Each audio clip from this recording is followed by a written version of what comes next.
Look, they put it in the movie thing. Movie. So now I can get both. See, I wasn't successful. I actually didn't go back and watch the video. It's over. I watched it all the way through the end of the credits this time. So this is my at the theater movie notes for Wuthering Heights 2026 film. It's Monday, 16 February 2026. I'm Tanis Coralee Leonhardi. And I'm at Regal Cinebarre Mountlake. And what have I got? It was my first time seeing a movie in a movie theater on President's Day.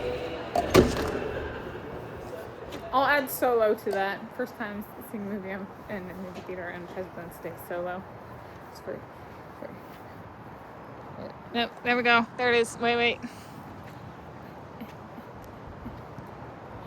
And let's see. So it's a movie about a girl who lives with her father. Her mother's passed away. And they live in a place called Wuthering Heights is the name of the estate she lives at with her dad.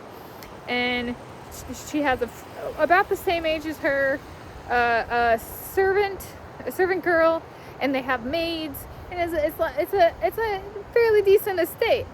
And they have money, they just don't have luxury. And then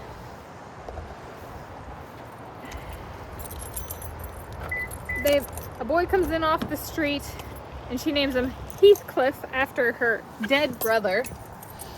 And so they grow up together, and they're kind of like kindred spirits. And then they've grown up, and the dad isn't, he's spending a bunch of the money gambling and stuff.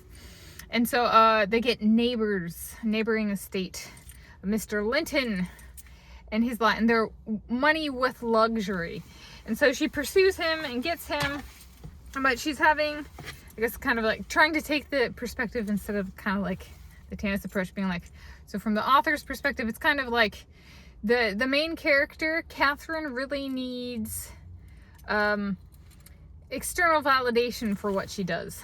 And so it kind of, I think in watching it again the second time, I might describe the journey. So she does pass away, the main character, but she dies with Mr. Linton by her side. She's pregnant with his baby, even with a tumultuous, Heathcliff comes back and makes money, buys the estate that her dad had, that kind of thing.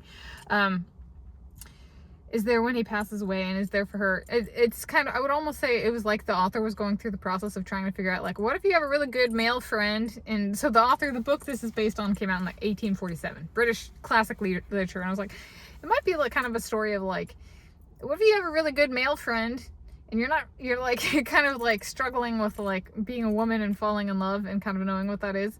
And so she wants this guy's external validation and for him to still be in her life, but she can't really figure out a role for that other than socially is it, what is it? A man might have a mistress or they might have affairs or something like that.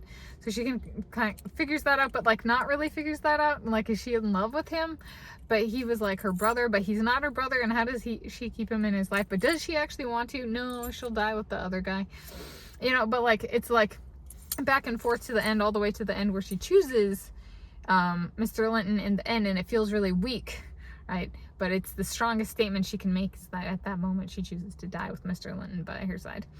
And so it was from the writer, the creator perspective, I was it might have been a bit of that. It's she felt like she was being weak and making all these oscillations of she doesn't know. She says she loves Heathcliff and yet she stays. And yet she commits even more to Mr. Linton. So it's kind of a weak act in death, but the strongest she could feel in writing the book or making the story, because she was this is my boldness and it's weak and I know that. But yeah, that to me, it would explain why the book is still around over 100 in the story in movie form, is around over 150 years later for me. Anyway, that makes sense to me. And so it was a 1 p.m. showing, English language without subtitles, captions on screen. Today, Monday, 16 February 2026 AD. Yeah. And thank you for joining me for this at the theater movie notes.